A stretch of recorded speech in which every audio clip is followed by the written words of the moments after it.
अमावस्या के दिन सारे पितृदोष समाप्त हो जाएगा, सारा पितृदोष समाप्त। जिनके यहाँ पितृदोष होता है, काल सर्प दोष होता है, वास्तु दोष होता है, उनको ज़्यादा कुछ नहीं करना होना।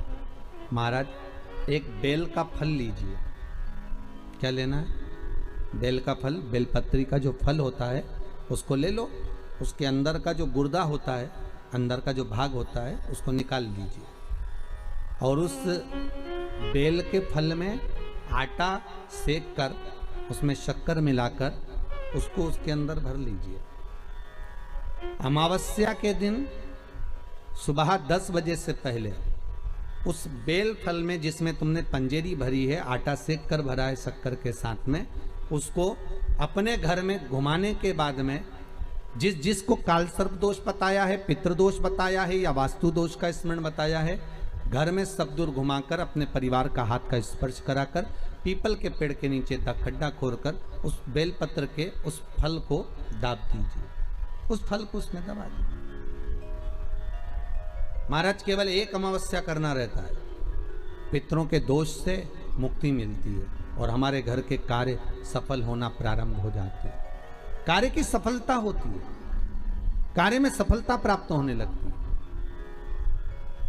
अमावस्या के दिन दोष काल में, प्रदोष के समय पर, प्रदोष काल में शाम के समय पर जाकर किसी भी नदी, तालाब, बावड़ी, कुआं, कहीं ना कहीं जो आपके पास में हो, वहां पर एक घी का दिया, बत्ती का मुंह दक्षिण की ओर कर कर अवश्य जला कर जाना। सारे पितृदोष समाप्त हो जाएगा, सारा पितृदोष समाप्त। अमावस्या के दिन किसी भी जलाशय के पास में, नदी, तालाब, बावड़ी, कुआं, जो आपके शहर में, आपके गांव में, आपके नगर में हो, वहां जाकर लगा दे। अगर नदी, तालाब, बावड़ी, कुआं नहीं है तो पीपल का वृक्ष हो या बेलपत्री का वृक्ष हो या बट का वृक्ष हो, उसके नीचे लगा दो प्रदोष काल में। पर अमावस्या के दिन लगाएं जरूर। क्यों? क्योंकि अमावस्या के दिन पितृ शाम के समय प्रदोष काल में शंकर भगवान का नाम जाप कर कर नदी, तालाब, बावड़ी पर पानी पीने जाते हैं। वहां से जल का आचमन कर कर पितृ अपने लोक को चले जाते हैं प्रदोष काल के समय पर। इसलिए प्रदोष काल में जलाशय के पास में, बावड़ी, कुआं, नदी, तालाब के किनारे पर दिया लगाया जाता है दक्षिण की ओर मुख कर कर बत्ती का। तो पितृ आशीर्वाद देते हुए जाते हैं कि फलो फूलो, आगे बढ़ो, उन्नति करो, तरक्की करो। ये पितरों का आशीर्वाद रहता है, पितरों का वर रहता है। आप देंगे उसको मिलेगा। पितृदोष है, ये आपको कैसे मालूम पड़ेगा?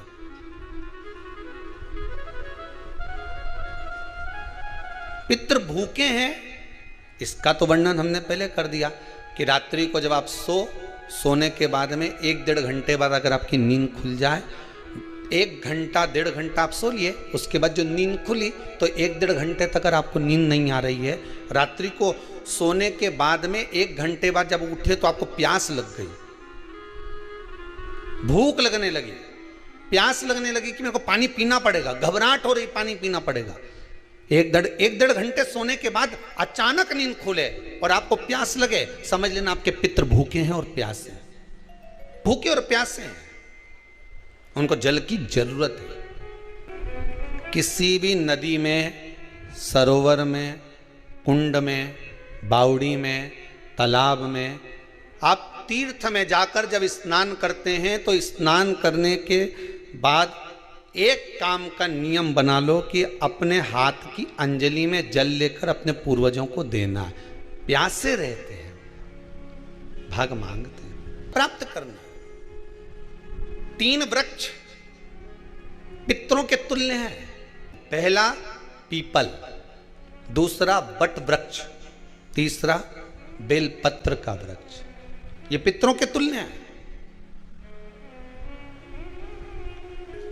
अगर आपको रात्रि में नींद नहीं आ रही है, ऐसा लगता है कि रात्रि को 1 घंटा 1.5 घंटा सोने के बाद कुछ गलत गलत विचार आने लगते हैं, नींद सुबह 3 बजे तक, 4 बजे तक नहीं आती, 4 बजे के बाद फिर नींद आती है, तो एक प्रैक्टिकल जरूर कर कर देखना। एक प्रैक्टिकल करने में क्या जाता है, प्रयास करने में क्या कुछ जाता है क्या? प्रैक्टिकल कर कर देखना कि कहीं सियोर वाला महाराज झूठ तो नहीं बोल रहा। तो प्रैक्टिकल करने में कुछ नहीं जाए।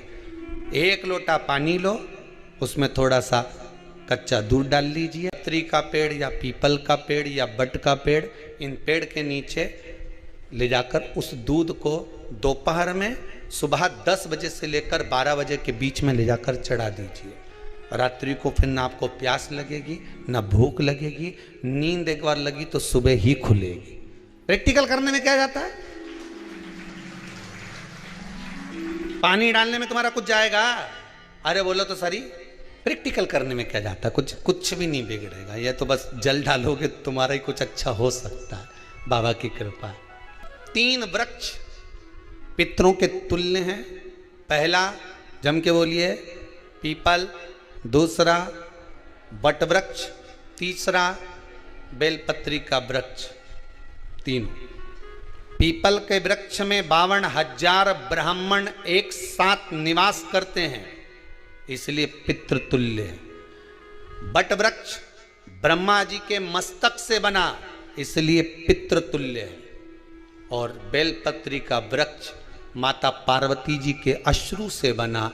जब आंसू गिरे थे माता जगत जननी जगदम्बा पार्वती के, उस समय पर पितृलोक में हलचल उत्पन्न हो गई थी। हमारी नातिन की आंख में आंसू कैसे आ गए? मैनावती की पुत्री है।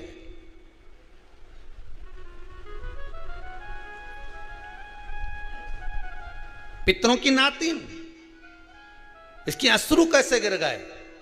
पार्वती जी ने कहा, ये आंसू नहीं, मेरा पुण्य भाग प्रकट करती हूं बेलपत्री के रूप में। तो पितरों ने वर दिया था कि ये बेलपत्री का वृक्ष हमारा आशीर्वाद है, इसके नीचे अगर कोई दीप लगाता है, शिव को स्पर्श कर चढ़ाता है, उसके पितरों की शांति होगी। हम स्वयं उसको आशीर्वाद देने के लिए पधारेंगे। बेलपत्र का वृक्ष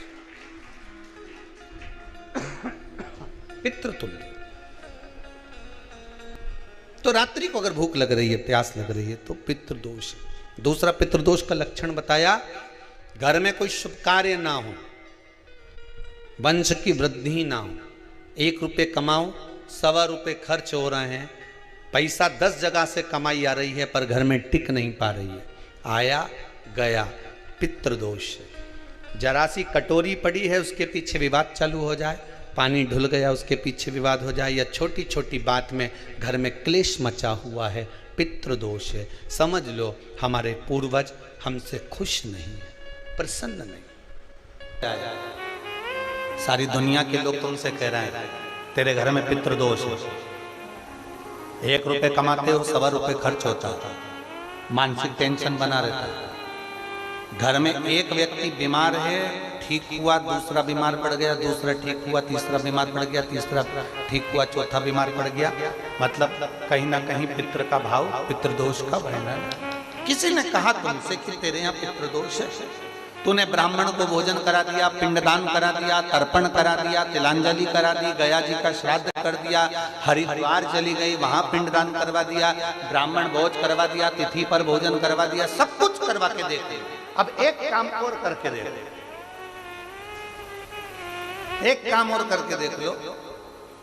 जब तुम घर में भगवान शंकर की आरती, तुम्हारे घर में शंकर जी का शिवलिंग है, भले काय का भी हो, छोटा सा, भले सियोर का कंकर शंकर हो, नर्मदा का कंकर हो, चाहे शंकर पारक के हो, पीतल के हो, स्टील के हो, लकड़ी के हो, जिसके भी हो, लोहे के हो, पाषाण के हो, जिसके भी हो, शंकर का शिवलिंग अगर हमारे घर में है और आप रोज प्रतिदिन भगवान की आरती करते हो, प्रतिदिन, और आपको लग रहा है कि मेरे यहाँ तकलीफ चल रही है, ये ठीक ही नहीं हो रही, लगभग 1.5 महीना आप कम से कम 45 दिन, 1.5 महीने के करीब में ऐसा प्रयास करना कि भगवान की आरती, शंकर भगवान के शिवलिंग की आरती करने के बाद उस दिए को भगवान के सामने मत रखो, उस दिए को उठाकर जहां तुम पानी का मटका रखते हो, हंडा रखते हो, जिससे तुम पानी पीते हो, तुम्हारे रसोई घर में जो पानी का मटका, हंडा, बाल्टी, आरओ का पानी जिस मटके में गिरता है, हंडे में गिरता है, जिसको हमारे यहाँ पितरों का स्थान कहते हैं, उस स्थान पर उस मटके के पास में, उस हंडे के पास में, उस बाल्टी के पास में, जहां रसोई घर में पानी रखते हो, उस रसोई घर में पानी जहां रखते हो उसके पास में उस दिए को भगवान के सामने नहीं रखना। आरती उतारने के बाद उस दिए को ले जाके सीधे परिंडे के पास में, उस हंडे के पास में, मटके के पास में उसको रखो। केवल 1.5 महीना कर कर देखना। 1.5 महीने के बाद तुम्हें मालूम पड़ेगा कि हम वापिस उन्नति की सीढ़ी पर चढ़ना प्रारंभ कर दिए, हमें फल मिलना चाहिए।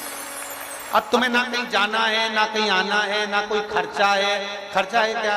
ईमानदारी से बोलो, कोई तुम्हारा लाखों का रुपया लग गया क्या? रोज आरती करते हो रोज आरती। बस आरती का नियम बना लो कि हमको पितृदोष किसी ने बोला है, हमारे घर में अशांति है, पितृदोष है, कोई कह रहा है कि तुम्हारे घर में पितृदोष है। हमने सब कुछ करके देख लिया, अब हमें ये करना है कि महादेव की आरती जब होती है तो उसकी ज्योत का दर्शन करने पर 1000 कपिला गाय के दान का पुण्य मिलता है। तो ये पुण्य हम हमारे पितरों को देते हैं, जिससे उनकी मुक्ति हो जाए और हमें आशीर्वाद प्राप्त। उस दिए को नीचे नहीं रखना, आरती उतारने के बाद आरती पूरी हो जाए तब उस दिए को ले जाकर, जब आप ले जाकर उसको रखें तब उस स्थान पर रखें जहां पितरों का स्थान।